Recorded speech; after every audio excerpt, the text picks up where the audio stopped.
नमस्कार मित्रों, स्वागत है आपका फिर से हमारे ज्योतिष के इस खास कार्यक्रम में। और ज्योतिष से संबंधित हम खास जानकारी आपके लिए लेकर के आते हैं। और आज भी हम कुछ योग आपके लिए लेकर के आए हैं कि किन किन योगों के कारण से जब वो कुंडली में बनते हैं तो व्यक्ति मुसीबत में आ जाता है।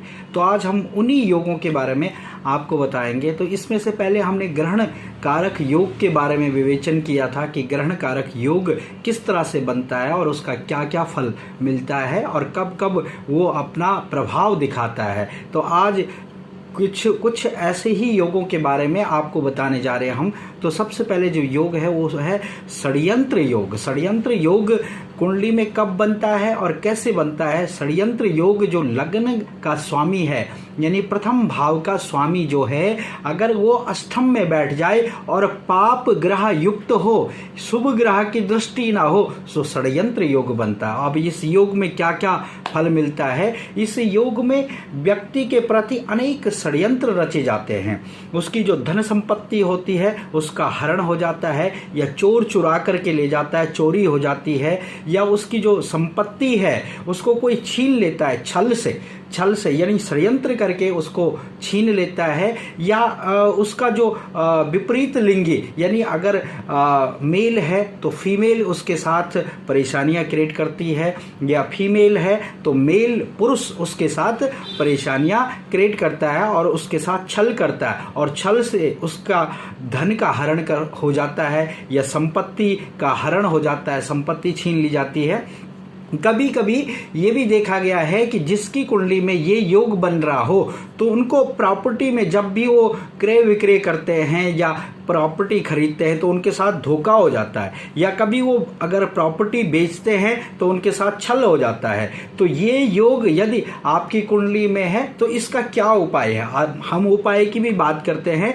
तो उपाय है, सबसे बढ़िया उपाय है इसमें भगवान शंकर की आराधना करनी चाहिए। भगवान शंकर का अभिषेक करें दूध, दही, घी, शहद, शक्कर से, इन चीजों से भगवान शंकर का अभिषेक करें। और रुद्राष्टाध्याय के 5वें अध्याय के 16 मंत्र, नमस्ते रुद्रमन्यवतोत खवे नमः, ये यहाँ से प्रारंभ करके 16 मंत्र का अभिषेक, 16 मंत्र बोल करके और भगवान शंकर के ऊपर अभिषेक करें। तो इससे भी पूरी तरह से इस योग में जो विपरीत फल है वो शुभ फल प्राप्त होते हैं। तो इस योग में सबसे पहले भगवान शंकर की आराधना करनी चाहिए, महामृत्युंजय मंत्र का पाठ करना चाहिए, और खास करके अगर यानी कि रुद्राष्टक जो है उसका भी आप पाठ कर सकते हैं, भगवान शंकर की आराधना कर सकते हैं, शिव महिम्न स्तोत्र का पाठ कर सकते हैं।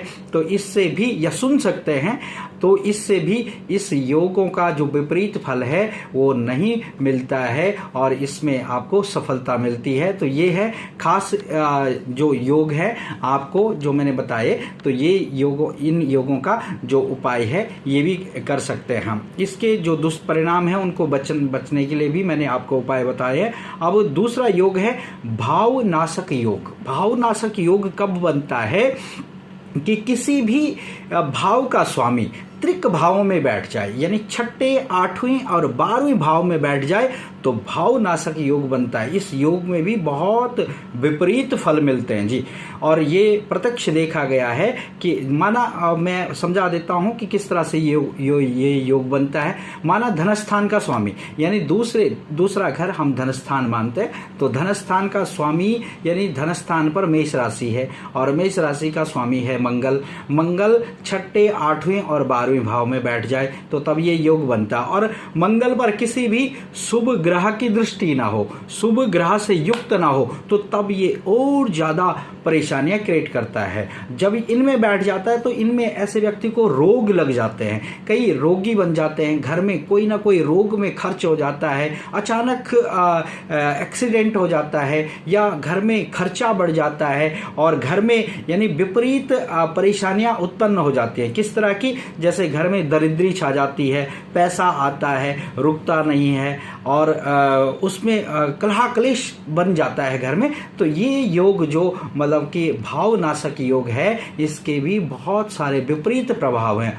अब इससे बचने के लिए उपाय क्या किया जाए? तो इससे बचने के लिए भी जो उपाय है, पहले तो उस ग्रह का दान करना चाहिए। अगर छठे 8वीं 12वीं में बैठ जाए, जैसे मैंने आपको जो उदाहरण दिया मंगल का, अगर मंगल यानी द्वितीय स्थान का स्वामी है, दूसरे भाव का स्वामी है, छठे 8वीं 12वीं में बैठ जाए तो भावनाशक योग बनता है। अब यहाँ पर हमें मंगल का दान करना चाहिए। कुछ लोग मंगल का रत्न धारण करवाते हैं, यहाँ पे मंगल का रत्न बिल्कुल भी नहीं पहनना चाहिए।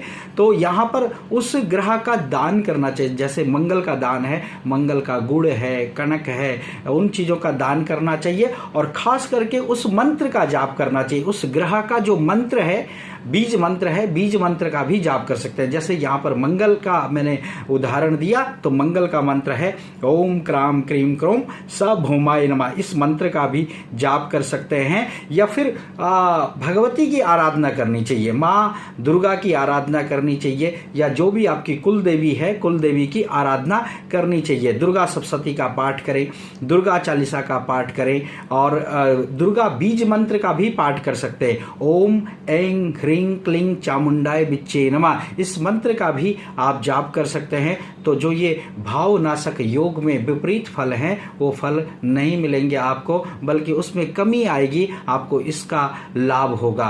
तो मित्रों, आज इन 2 योगों के बारे में हमने आपको बताया। इसी तरह से छोटे छोटे से योग ज्योतिष के हम आपके लिए लेकर के आते हैं इस पेज के माध्यम से, ज्योतिष और वास्तु ज्ञान। यदि आपने ये लाइक नहीं किया है तो आप इसको लाइक कर लीजिए।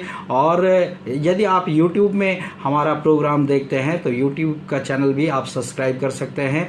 उसमें भी ये छोटे छोटे से योग हम आपको बताते हैं, ताकि आपके ज्ञान में वृद्धि हो, और ज्ञान बांटने से खुशियाँ मिलती हैं। यही हमारा मंत्र है। और खास करके निवेदन है कि इस पेज पर आप अपना डेट ऑफ बर्थ टाइम बिल्कुल भी ना भेजें, क्योंकि हम यहाँ पर किसी को भी जवाब नहीं देते हैं। यदि आप हमारे से कोई प्रश्न पूछेंगे तो उसका हम जवाब फेसबुक के माध्यम से नहीं देते हैं। इसलिए आप कृपया फेसबुक पर अपना प्रश्न बिल्कुल भी ना पूछें, या फेसबुक मैसेंजर पर अपना प्रश्न हमारे से बिल्कुल भी ना पूछें। हम ज्योतिष का जो